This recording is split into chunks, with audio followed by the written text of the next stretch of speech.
بسم اللہ الرحمن الرحیم۔ السلام علیکم ورحمۃ اللہ وبرکاتہ۔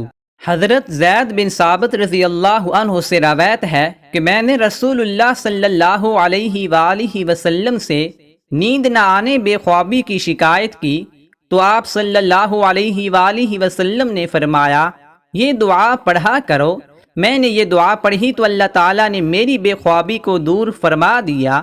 دعا یہ ہے: اللہم غارت النجوم وہدأت العیون وانت حی قیوم لا تأخذک سنۃ ولا نوم یا حی یا قیوم اہد لیلی وانم عینی۔ اے اللہ، ستارے چھپ گئے اور آنکھیں پرسکون ہو گئیں، آپ ہمیشہ زندہ اور قائم رہنے والے ہیں، نہ آپ کو اونگ آتی ہے اور نہ نیند۔